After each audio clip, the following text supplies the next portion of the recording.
Hello दोस्तों, सितारे global point में आपका स्वागत है। तो आज हम लोग क्लास 12th का पोल साइंस का ऑब्जेक्टिव क्वेश्चंस करेंगे। ये काफ़ी ज़्यादा इम्पोर्टेंट है और ये क्वेश्चन आपकी एग्ज़ाम में लड़ने की 100% की गारंटी है। तो आप इस वीडियो को अच्छे तरह से देखें और इसकी बिल्कुल ना करें। और यहाँ पर जितने भी एक्सप्लेन किए जाएंगे वो भी आपको देख लेना है और याद कर लेना है, और तभी आपको एग्ज़ाम में जाना है। तो चलिए हम लोग जो है क्वेश्चंस की ओर बढ़ेंगे और प्रत्येक क्वेश्चन को बहुत ही एक्सप्लेन से लगाया जाएगा।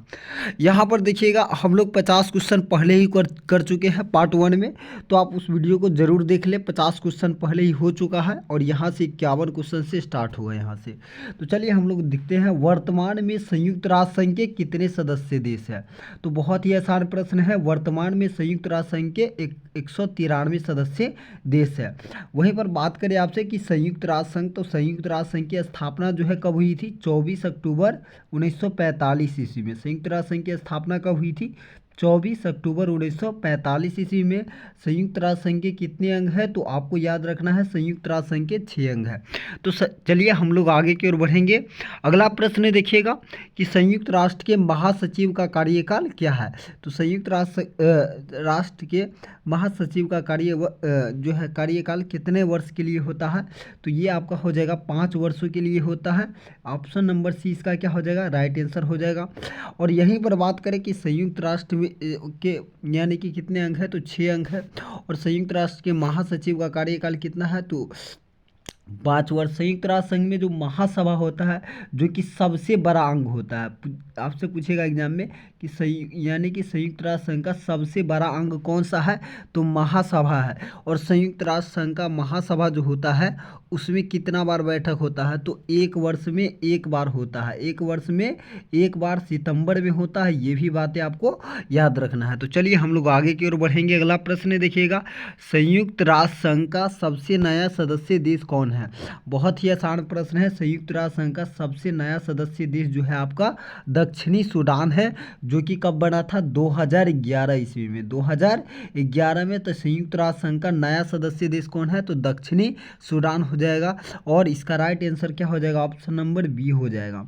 तो चलिए हम लोग आगे की ओर बढ़ेंगे। अगला प्रश्न देखिएगा कि संयुक्त राष्ट्र संघ का मुख्य उद्देश्य क्या है।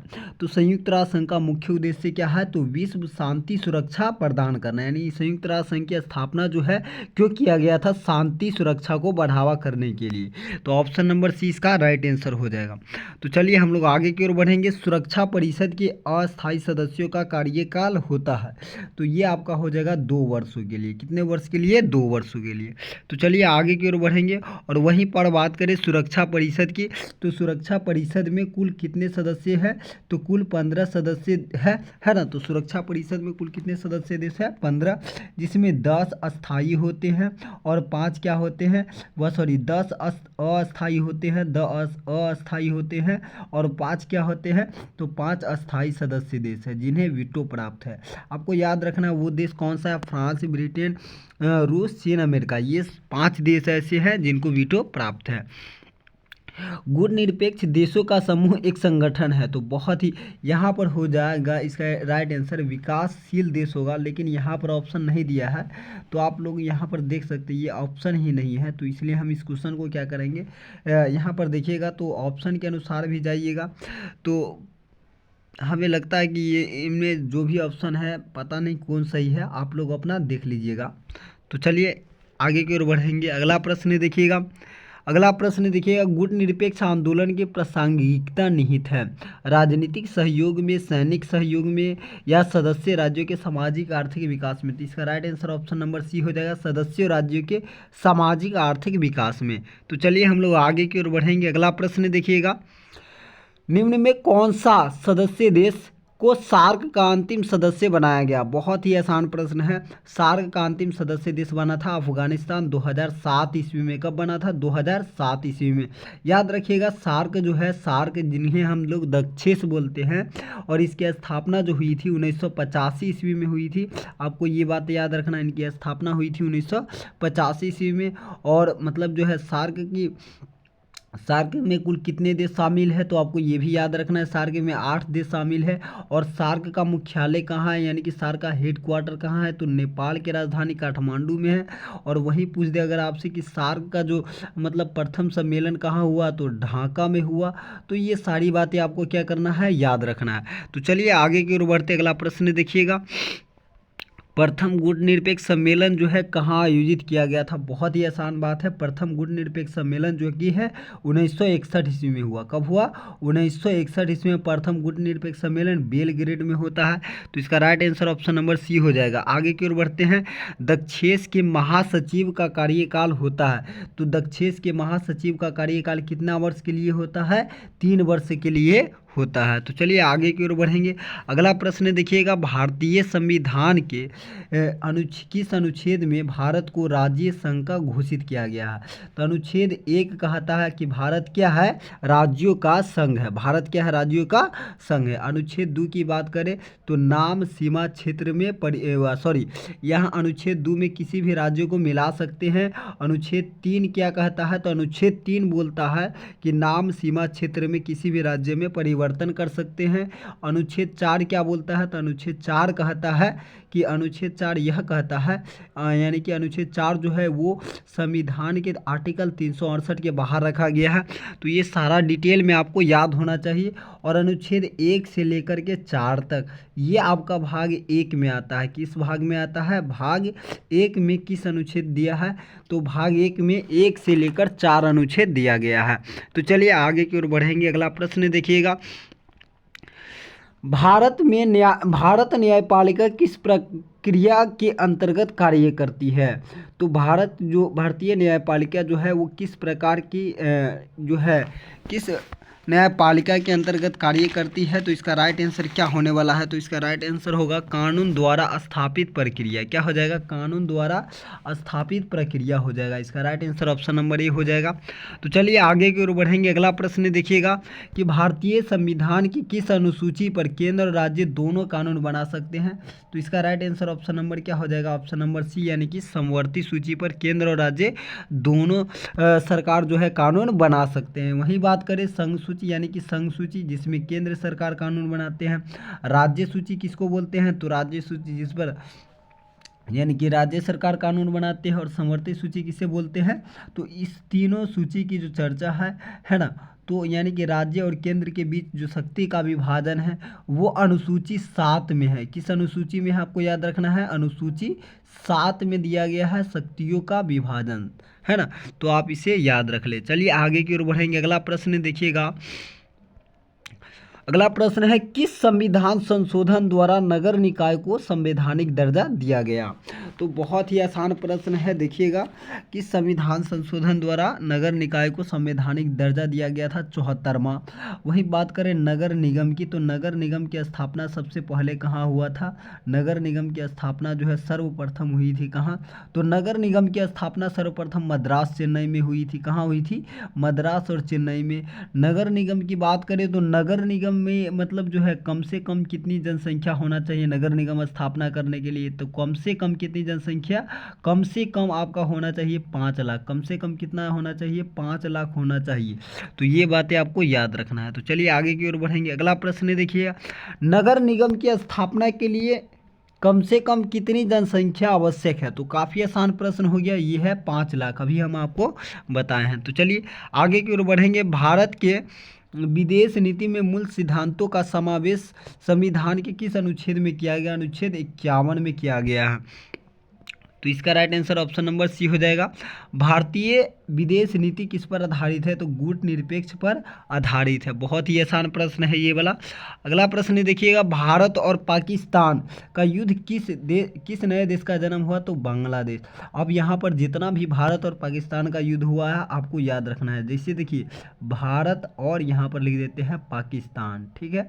तो आपको याद होना चाहिए भारत और पाकिस्तान का युद्ध जो है कब कब हुआ है, तो सबसे पहला 1965 में हुआ है, 1965 में। और 1966 में ही क्या हो गया, 1966 में ही समझौता हो गया। कौन सा समझौता हुआ 1966 में, तो आपको याद रखना है 1966 में जो समझौता हुआ वो आपका हुआ ताशकंद समझौता। कौन सा समझौता हुआ, ताशकंद समझौता, आपको याद रखना ताशकंद समझौता। फिर भारत और पाकिस्तान के बीच में युद्ध होता है कब, तो कब होता है 1971 ईस्वी में। कब होता है 1971 ईस्वी में। और फिर समझौता कब होता है, तो शिमला समझौता। कब होता है, शिमला समझौता। और शिमला समझौता कब होता है आपका 1972 ईस्वी में। कब होता है 1972 ईस्वी में। तो चलिए हम लोग आगे की ओर बढ़ेंगे। संयुक्त राष्ट्र संघ की स्थापना जो है कब हुई थी, तो संयुक्त राष्ट्र संघ की स्थापना जो है आपका 1945 में हुई थी, 24 अक्टूबर 1945 ईस्वी में। हम आपको पहले ही बता चुके हैं। संयुक्त राष्ट्र महासभा का मुख्यालय कहाँ है, तो आपका हो जाएगा ये न्यूयॉर्क। क्या हो जाएगा, न्यूयॉर्क में है। संयुक्त राष्ट्र महासभा के जो मुख्यालय है वो न्यूयॉर्क में है। और तो ये बातें आपको याद रख लेना।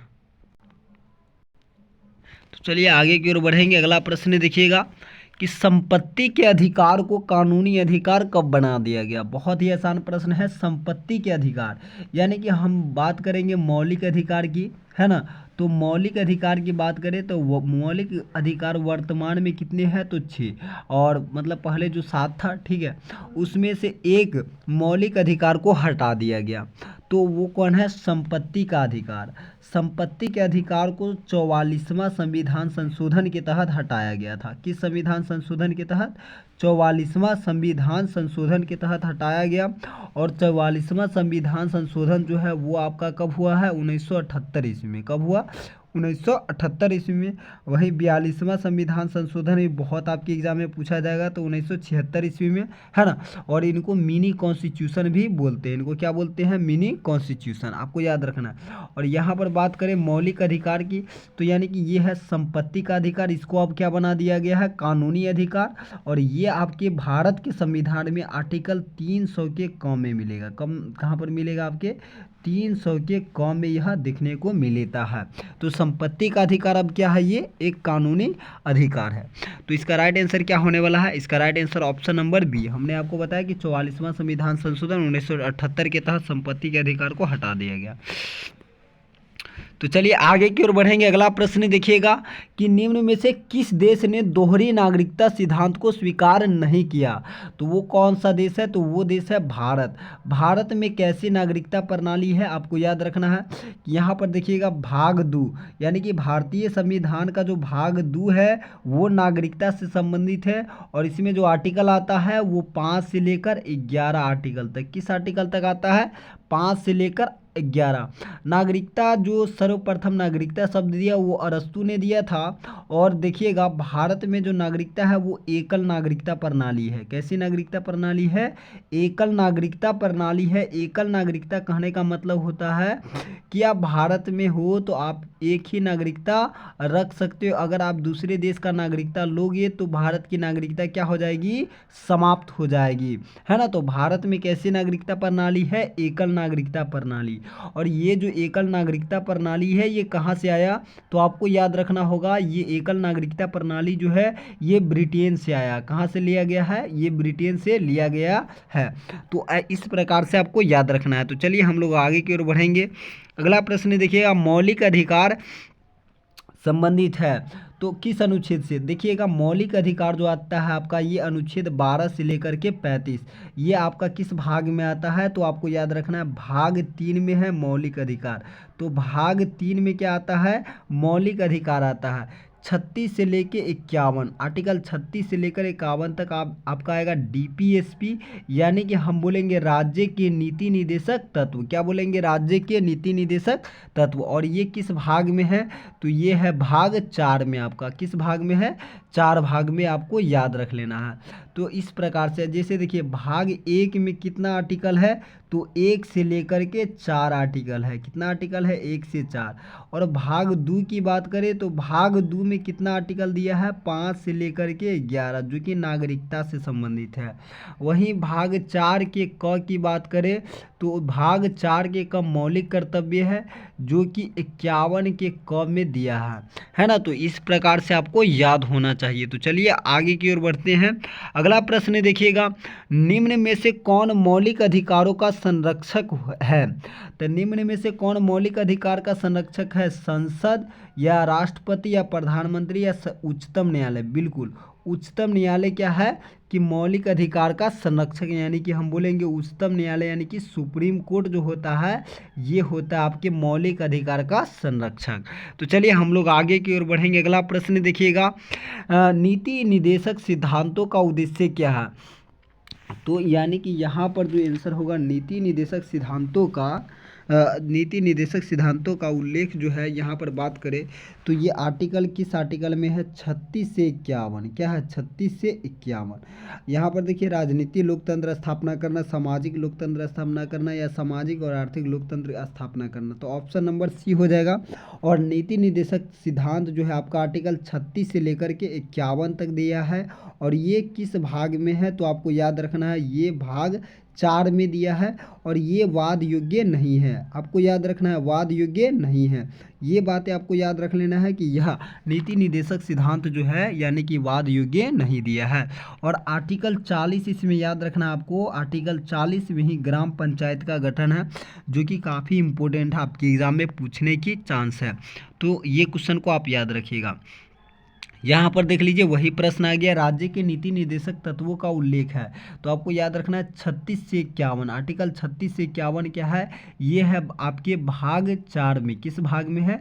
भाग 4 में ही राज्य के नीति निर्देशक तत्व है, भाग 3 में मौलिक अधिकार है, भाग 2 में नागरिकता है और आपका भाग 1 में संघ राज्य के चर्चा है। तो चलिए आगे की ओर बढ़ेंगे।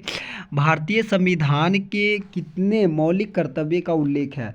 तो वर्तमान में बात करें तो भारतीय संविधान में वर्तमान में 11 मौलिक कर्तव्य है। लेकिन मतलब जो जिस समय संविधान बना उस समय कुल कितने यानी कि शुरुआत में मौलिक कर्तव्य की संख्या कितनी थी? तो 10 थी। और एक इसे जोड़ा गया मौलिक कर्तव्य को जो है किस संविधान संशोधन के तहत जोड़ा गया था? तो आपको याद रखना है 42वां संविधान संशोधन। किस संविधान संशोधन के तहत जोड़ा गया? 42वां संविधान संशोधन के तहत जोड़ा गया था 1976 ईस्वी में, है ना। तो आपको ये बातें याद रखना है। मौलिक कर्तव्य वर्तमान में कितना है? भारतीय संविधान में कितने मौलिक कर्तव्य का उल्लेख है? तो 11। और किस मौलिक कर्तव्य को जोड़ा गया था? शिक्षा को। किसको? 86वां संविधान संशोधन के तहत जोड़ दिया गया था शिक्षा को। तो चलिए आगे की ओर बढ़ेंगे। अगला प्रश्न देखिएगा कि कौन सा अनुच्छेद मंत्रिमंडल की नियुक्ति पद से संबंधित है? तो यहाँ पर जो आंसर हो जाएगा इसका आपका आंसर जो हो जाएगा 78 का जो आंसर होगा वो आपका आर्टिकल 75 होगा। क्या होगा? आर्टिकल 75 में यह बात लिखा है कि मंत्रिपरिषद की नियुक्ति जो है भारत के प्रधानमंत्री की सलाह पर यानी कि राष्ट्रपति करेंगे। कौन करेंगे? राष्ट्रपति करेंगे। और किसके सलाह पर करेंगे इनकी नियुक्ति? तो प्रधानमंत्री। और मंत्रिमंडल का जो अध्यक्ष होता है वो आपका कौन होता है? वो आपका होता है प्रधानमंत्री। और मंत्रिमंडल जो होता है जिम्मेदार होता है वो यानी कि संसद के प्रति, है ना। तो आपको याद रखना है। भारत के प्रथम कानून मंत्री कौन थे? तो भारत के प्रथम कानून मंत्री थे भीमराव अंबेडकर। और भारत के प्रथम विदेश मंत्री कौन थे? पंडित जवाहरलाल नेहरू। और भारत के प्रथम प्रधानमंत्री भी याद रखिएगा। तो चलिए आगे की ओर बढ़ेंगे। अगला प्रश्न देखिएगा, भारत के यानी कि भारत का प्रधानमंत्री वास्तविक प्रधान है केंद्र और राज्य दोनों का, यानी कि केंद्र और राज्य दोनों का हो जाएगा। चलिए तो आगे की ओर बढ़ेंगे। अगला प्रश्न देखिएगा, अनुच्छेद 15 के अनुसार मंत्रियों की नियुक्ति करने का अधिकार किसे प्राप्त है? बिल्कुल, यानी कि मंत्रियों को जो नियुक्ति करेगा वो कौन करेगा? प्रधानमंत्री की सलाह पर करेगा। और वो कौन करता है? तो राष्ट्रपति। तो ऑप्शन नंबर ए क्या है? राइट आंसर है, यानी कि प्रधानमंत्री की सलाह पर, लेकिन नियुक्ति कौन करेंगे? राष्ट्रपति करेंगे, है ना। तो राष्ट्रपति आंसर हो जाएगा। तो आगे की ओर बढ़ेंगे। अगला प्रश्न देखिएगा कि राष्ट्रीय पंचायती राज दिवस जो है कब मनाया जाता है? बहुत ही इंपॉर्टेंट प्रश्न है कि भारतीय पंचायती राज दिवस कब मनाते हैं? तो 24 अप्रैल को ही मनाते हैं पंचायती राज दिवस। यहाँ पर आपको कुछ दिवस को याद रख लेना है आपको, जैसे 8 मार्च को अंतर्राष्ट्रीय महिला दिवस मनाते हैं। अंतर्राष्ट्रीय महिला दिवस आपको याद रखना, अंतर्राष्ट्रीय महिला दिवस मनाते हैं 8 मार्च को महिला दिवस, है ना। और 1 मई को क्या मनाते हैं? तो 1 मई को मनाते हैं मजदूर दिवस। कौन सा दिवस? मजदूर दिवस मनाते हैं। तो ये सारा बात आपको क्या रखना है? याद रखना है ना। तो ये सारा बात आपको याद रख लेना है। तो चलिए आगे की ओर बढ़ेंगे। निम्न में से कौन राज्य में विधान परिषद है ना? तो बहुत आसान है, बिहार है, महाराष्ट्र है, आंध्र प्रदेश, इनमें सभी बिल्कुल। यहाँ पर ट्रिक है, आपको यहाँ पर याद रखना है, यू आम बिकते हैं। इसका ट्रिक क्या है? यू आम बिकते हैं, बिकते हैं, आपको याद रखना है ये ट्रिक।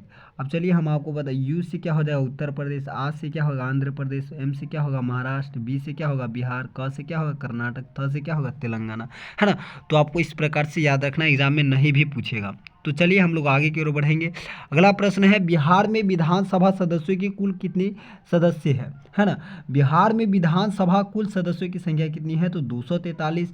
वहीं बात करें बिहार में लोकसभा सीट की बात करें, बिहार में लोकसभा सीट की संख्या कितनी है, ये भी आपको याद रखना है। तो बिहार में लोकसभा सीट है आपका 40, क्या हो जाएगा 40। यही बात करें तो बिहार में राज्यसभा सीट कितनी है? तो राज्यसभा सीट भी आपको याद रखना है, बिहार में राज्यसभा सीट जो है, यानी कि बिहार में राज्यसभा सीट की संख्या कितनी है, तो ये भी आपको क्या रखना होगा, याद रखना होगा, है ना? तो बिहार में राज्यसभा सीट कितनी है? तो आपको याद रखना है, बिहार में राज्यसभा जो सीट है आपका ये 16 है ना? बिहार में राज्यसभा सीट कितनी है? 16 है। और वहीं बात करें लोकसभा 40 है, और विधानसभा मतलब 243 है। और वहीं बात करें कि विधानमंडल है ना, तो विधान परिषद की सीट कितनी है? तो बिहार में विधान परिषद की सीट जो है 75 है। कितनी है? 75। तो ये सभी आपको याद रख लेना है। तो चलिए आगे की ओर बढ़ेंगे। अगला प्रश्न देखिएगा, भारत में सूचना अधिकार कानून कब लाया गया? हमने आपको पहले ही बताया कि जो सूचना अधिकार कानून है वो अब मौलिक अधिकार है, आरटीआई, और ये कब लाया गया? 2005 ईस्वी में। कब लाया गया? 2005 ईस्वी में। काफ़ी इंपॉर्टेंट है ना? बिहार में पंचायत निकायों में महिलाओं का आरक्षण 50% आरक्षण किस वर्ष प्रदान किया गया? तो ये आपका क्या हो जाएगा, आपका 2006 ईस्वी में। कब? यानी कि बिहार में आरक्षण कितना है पंचायती राज व्यवस्था में? 50% है। आपको ये भी याद रख लेना है, काफ़ी उल्टा के पूछ देगा आपसे एग्जाम में, है ना? तो अंतर्राष्ट्रीय अहिंसा दिवस कब मनाते हैं? 2 अक्टूबर को। काफ़ी इंपॉर्टेंट है ना? तो चलिए आगे की ओर बढ़ते हैं। अगला प्रश्न देखिएगा, किस देश का संविधान अलिखित है? यानी कि ऐसा कौन सा देश है जहाँ का संविधान लिखित है ही नहीं? तो बताइए ऐसा कौन सा देश है जहाँ का संविधान अलिखित है? तो वो आपका हो जाएगा ब्रिटेन। अमेरिका का विश्व का सबसे पुराना और लिखित संविधान किस देश का है? तो अमेरिका हो जाएगा। तो चलिए आगे की ओर बढ़ते हैं। G20 के 18वें शिखर सम्मेलन का मूल विषय क्या है?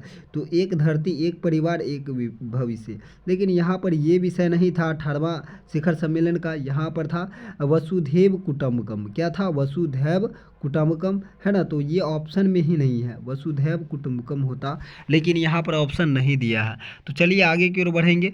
अगला क्वेश्चन है, निम्नलिखित में कौन सा देश G20 का सदस्य देश नहीं है? तो काफ़ी आसान प्रश्न है, G20 का सदस्य देश कौन नहीं है? तो इसका आपका राइट आंसर हो जाएगा चीन, है ना? तो चीन हो जाएगा।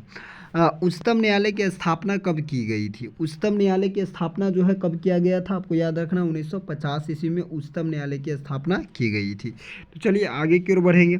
जनहित याचिका दायर होती है, तो ये आपका होगा सुप्रीम कोर्ट में भी हो जाता है और हाई कोर्ट में भी हो जाता है ना? तो जनहित याचिका जो है कहाँ दायर होती है?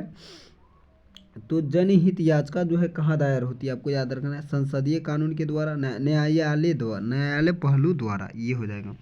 भारत में राज्य विधानमंडल का उच्च सदन कौन है? बिल्कुल सही बात है। यहाँ पर देखिएगा, यहाँ पर जिस प्रकार से आप लोग संसद पढ़ते होइएगा, संसद में राज्यसभा है ना और लोकसभा, ठीक है, उसी प्रकार विधानमंडल में क्या होता है? विधानमंडल के भी 2 सदन होते हैं, ठीक है। तो विधानसभा क्या होते हैं? विधानसभा और विधान परिषद होते हैं। जिस प्रकार संसद यानी कि जिस प्रकार संसद में यानी कि हम लोग संसद में कौन से अंग को उच्च सदन मानते हैं? राज्यसभा को। ठीक उसी प्रकार यहाँ पर विधान परिषद जो है उच्च सदन है, और निम्न सदन कौन है? तो विधानसभा। यहाँ पर निम्न सदन कौन है? तो लोकसभा, है ना। तो आपको बहुत आसान है, भारत राज्य में विधानमंडल का उच्च सदन कौन है? तो काफ़ी आसान हो गया, विधान सभा। क्या हो जाएगा? सॉरी, विधान परिषद। क्या हो जाएगा? विधान परिषद। तो ऑप्शन नंबर बी, यानी कि उच्च सदन पूछा है तो विधान परिषद ही होगा। तो चलिए आगे की ओर बढ़ेंगे। अगला प्रश्न है 86वां संविधान संशोधन। हम आपको बताए थे 86वां संविधान संशोधन द्वारा किस को जोड़ दिया गया था मौलिक कर्तव्य में, तो शिक्षा के अधिकार को। और मौलिक कर्तव्य की संख्या अब वर्तमान में कितनी है, तो मौलिक कर्तव्य की संख्या वर्तमान में 11 है। कितनी है, और मौलिक कर्तव्य की चर्चा संविधान के किस भाग में है, तो आपको याद रखना है भाग 4 के क और अनुच्छेद 51 के क में, अनुच्छेद 51 के क में। तो चलिए आगे की ओर बढ़ेंगे। अगला प्रश्न देखिएगा, अनुच्छेद 355 का सर्वप्रथम प्रयोग कब किया गया, 2023 ईस्वी में। कब, 2023 ईस्वी में किया गया था। आपको ये बातें याद रखनी है।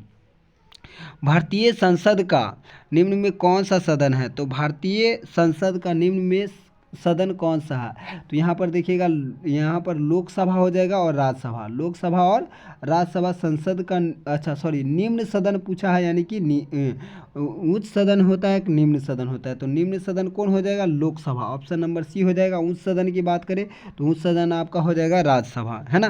तो यहाँ पर ये संसद के कितने अंग होते हैं, तो याद रखना आपको, संसद के 3 अंग होते हैं। संसद के कितने अंग हैं, तो संसद के 3 अंग हैं। आपको ये भी एग्जाम में पूछा जाएगा।